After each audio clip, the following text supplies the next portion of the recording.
Hey y'all, it's Jenny with Flow. You might be wondering what I'm doing out on this blustery, windy spring day. And what I'm doing is I'm here to share with you some info about spring allergies so that you can decrease the effects of spring allergies for you and make the spring a more pleasant season. So hopefully the wind is not messing with my mic too much, but the wind is exactly what I'm here to talk about today. The wind is the climate of the spring, or that's the thing that, that we really think about in the spring. Things get windy. And in Chinese medicine, we consider wind as a vector that brings pathogens into the body.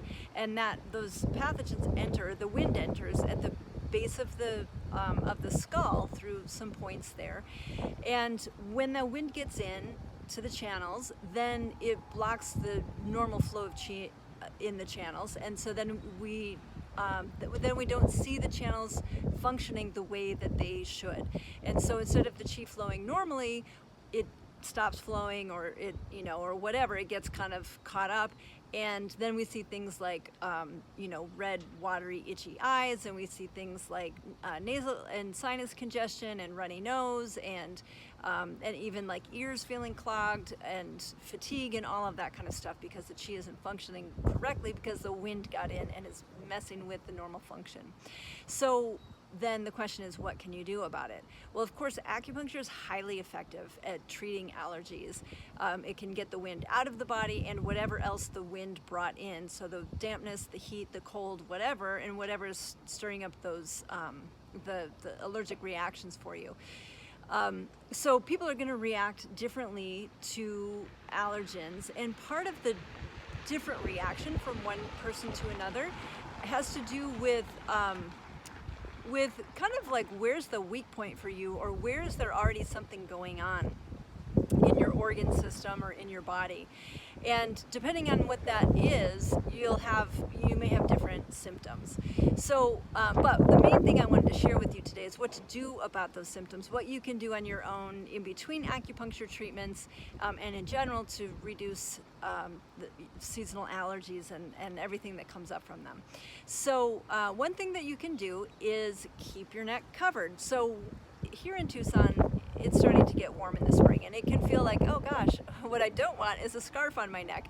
But wearing a shirt with a collar, or wearing just like a something, it doesn't have to be heavy, just something light around your neck like a bandana, especially if you're going to be out for a while, that's a nice way to just kind of keep that a little bit covered. Or even wearing your hair so that it's at the base of your head instead of up on top of your head, so that those points are not so exposed. That can be helpful to keep the wind from entering in the first place. But why does the wind enter? It's not going to enter the body unless there is some deficiency in what we call the wei qi, which is the defensive qi that circulates around the surface of the body. And if the wei qi, so part of what we need to do is think about keeping the wei qi from being deficient.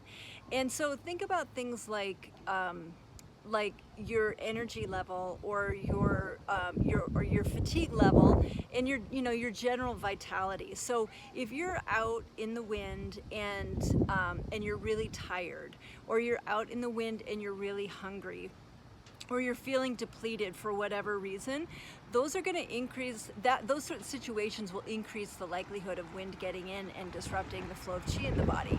But if you're full of vitality, have plenty of rest, plenty of hydration, your nutrition is great, then there's much less of a chance that wind is going to get in and cause a problem at all. So not everybody suffers from allergies, and even healthy people do suffer from allergies. But anyway, so let's talk more about what we can do to prevent it. So wearing something over your neck is a handy way, which you can see I'm not demonstrating that right now, so sorry about that.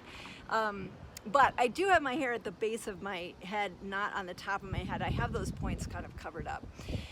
So another thing that's so important for avoiding what happens with allergies is avoiding sugar in the springtime.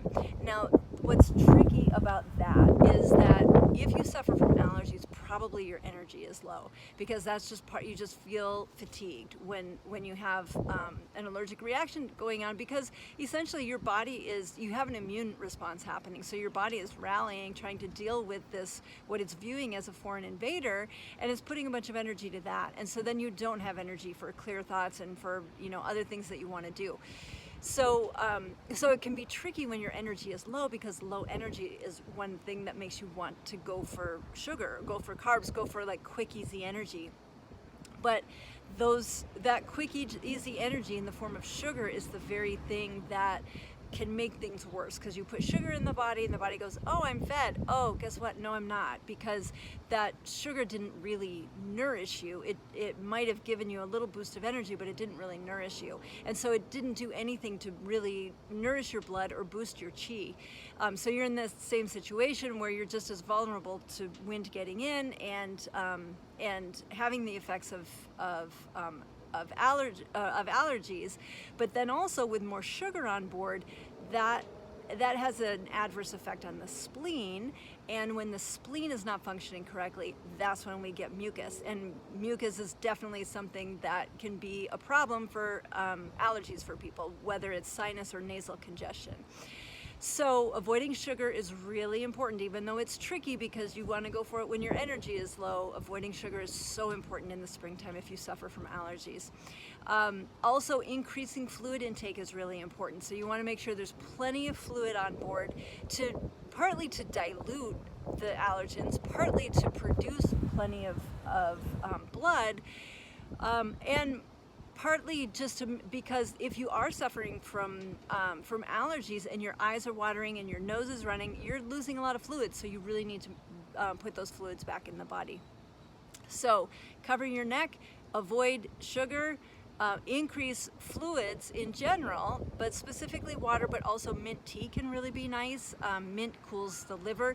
If you suffer from allergies and the way that shows up for you is red, itchy, watery eyes, then we know that you have some heat going on in the liver, and the allergies are kind of bringing out those liver symptoms. So mint cools the liver, and it helps to clear heat from the eyes. So drinking mint tea can be helpful as well.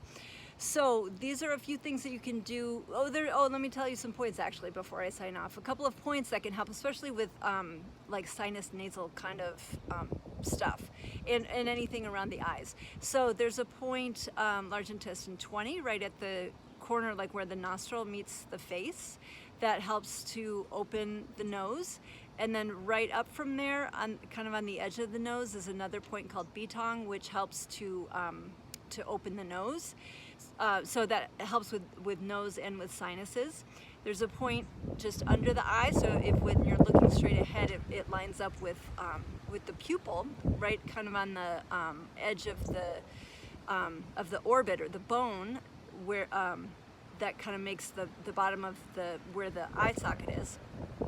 That point is stomach 2. That can help with allergies and help to clear heat from the eyes.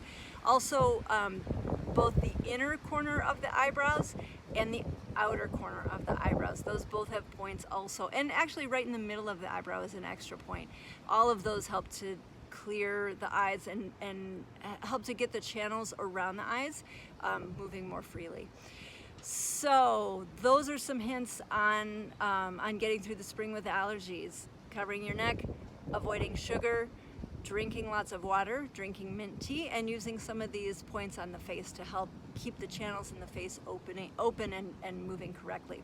So that should help get you from one acupuncture appointment to another, but keep in mind that acupuncture is super helpful for treating allergies. And then in the long run too, taking a closer look at nutrition and rest and things like that will get you to the point where next year maybe you won't have allergies going on for you at all.